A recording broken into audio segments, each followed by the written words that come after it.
Hello, my viewers. Welcome to Lifestyle Tips. I'm your host, Christine.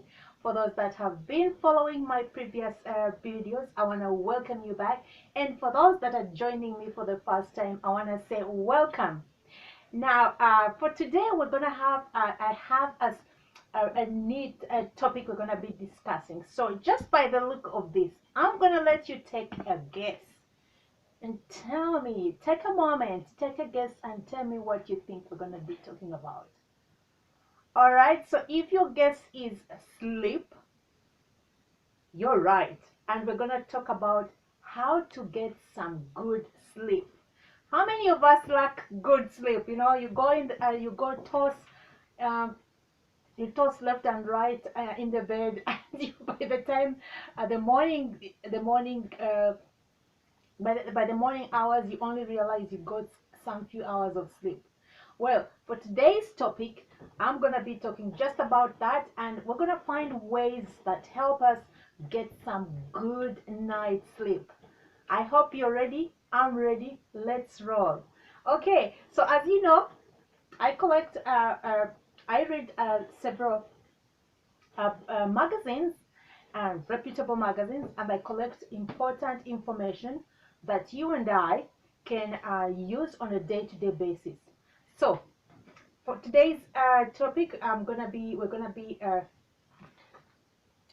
sharing tips from this magazine here. It's called the Woman's Magazine, and I'm sorry, this is it's this is a seasonal.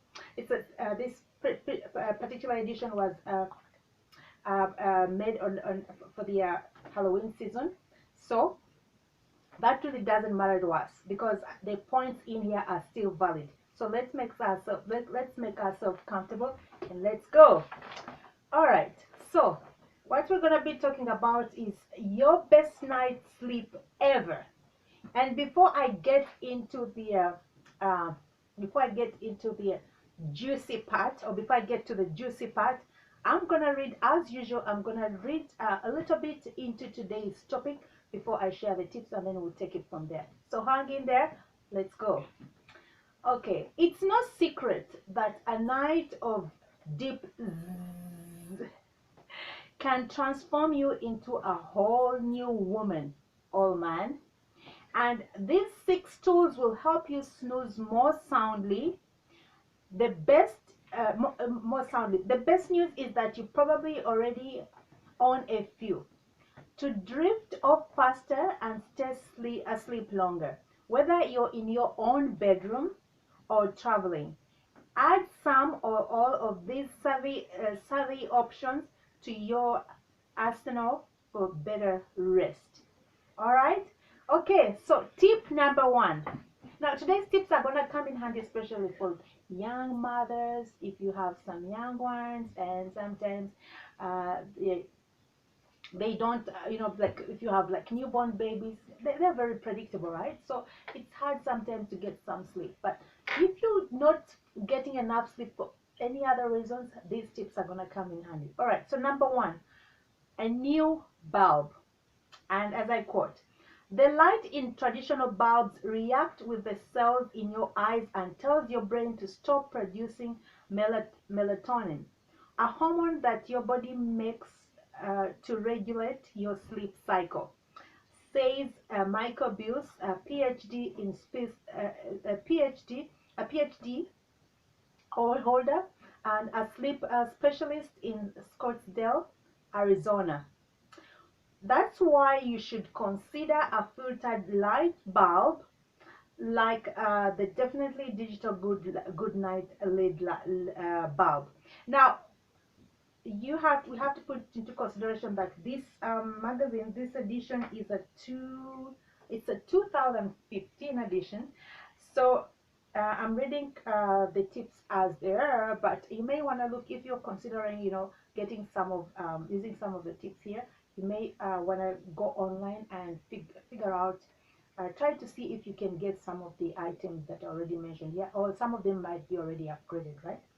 Okay, so more about the bulb. The glow, uh, this bulb is good for your bedside table. The glow is the same as a standard bulb, yet this bulb filters out the blue light that keeps your brain in awake mode. It's pricey, but LEDs can last up to 50 times longer than your regular bulbs. Okay, so and I don't have to talk so much into that because that's pretty obvious, you know. So all you have to do is go find that particular bulb, adjust. If you have a brighter a bulb by your bedside table, you may want to adjust that to this kind of a bulb. Okay, so number 2, a pair of loose socks. And let's find out how. You've heard that taking a warm bath at night can send you to dreamland, and donning a pair of socks before bed can do the same. Socks warm your extremities, which dilates blood vessels and allows for greater blood flow, helping you fall and stay asleep, says Kathy Goldstein, MD, a sleep specialist and assistant professor of neurology at the University of Michigan Sleep Disorder Center. Choose one. Choose one that are choose ones that are made of a breathable fabric like cotton synthetic blend, and make sure they aren't too tight. It's totally fine if you kick them off at night anyway. Now, I like this tip. Some people actually cannot go to sleep unless they have that nice, warm, cozy pair of socks. So if you happen to be one of them, that's good for you, and I'm sure you're getting the benefits of that. But for you, my friend, if you're not using socks, some people might not find it comfortable, right? But some people have probably never tried it, right? So try it out and see if that might help you get some sleep, right? Doesn't hurt trying. Okay, all right. Number 3, a raised eye mask. Any light sneaking through the curtains will make it more difficult to get sleep, but the right mask can help you drift off. A mask with eye cavities or a raised eye bed is best because it gives your eyes freedom to move during the night, which they do particularly in the REM phase. It says Dr. Bruce. Dr. Bruce. Pads over your cheekbones and nose will block out light from all angles. Try the F1 molded eye mask. Now, some people are comfortable using eye masks, especially if you're close to a window and you have some light coming in. If you're one of those people that need to get your sleep during the daytime, right? An eye mask I think will work fantastic. Get the right eye mask, and that will block out all that light. Okay, number 4, a sleep assisting supplement, and let's find out how. Popping melatonin can be helpful, particularly when you're trying to sleep at a particular time other than your normal bedtime, according to Dr. Bruce. For example, if you work a night shift as a nurse and need to go to sleep at 8 a.m., you may want to take melatonin at that time. Talk to your doctor first. She can help you figure out the right amount to avoid residual sleepiness, and adjust doses as needed. Another problem you can ease with melatonin is a jet lag. Traveling eastward and crossing at least 2 hours time zones. Take up to 3 mg around the bedtime of your new destination, says Dr. Goldstein. If you're traveling from California to Ohio or New Jersey and you want to go to bed at 11 p.m., take it at 11 p.m. East Standard Time. Okay, again, it's important that you contact your doctor and check with your doctor just to find out if you can use some sleeping assistance, and if you can, then the doctor is going to recommend the right dosage for you. Okay, number 5, a fan. And I'm going to quote: the noise from a distant cars or overhead planes disrupts your rest. and that comes with a surprising consequence. A study published in the British Medical Journal found that outdoor nighttime noise is linked to a greater risk of accumulating belly fat.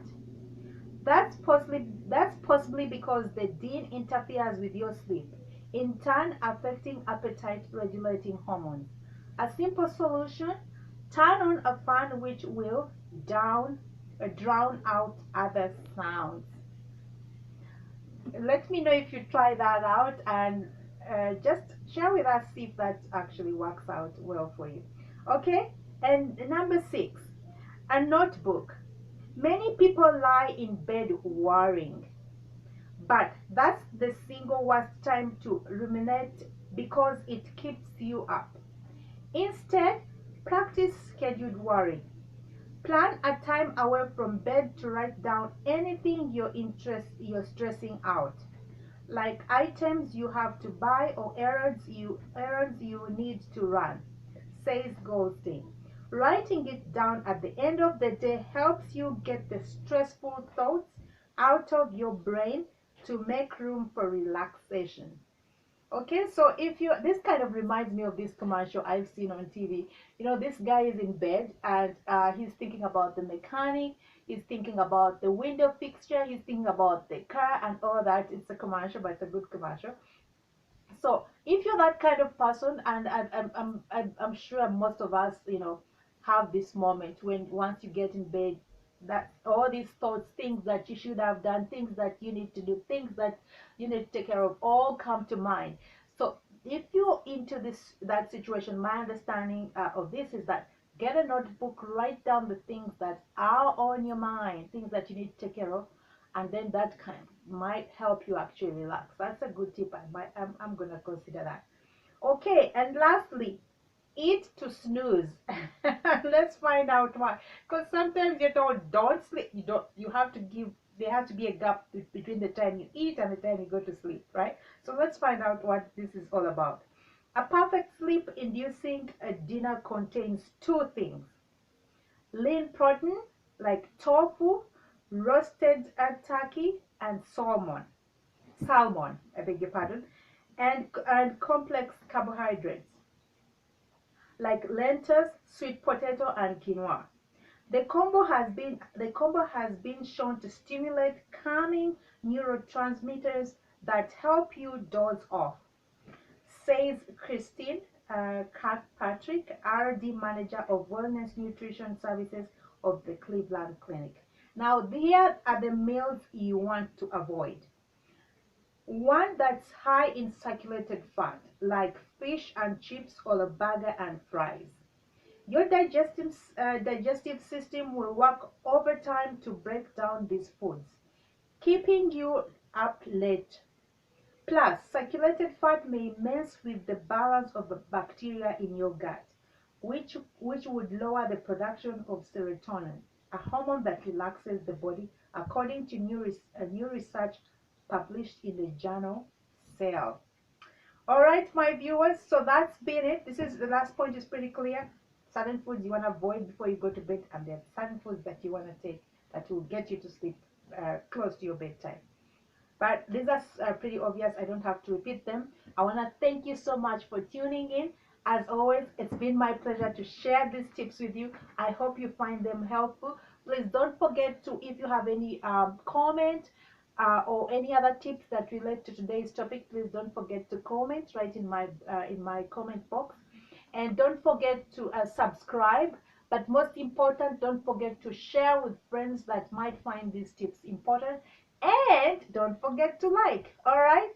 Again, I've been your host, Christine. Until our next video,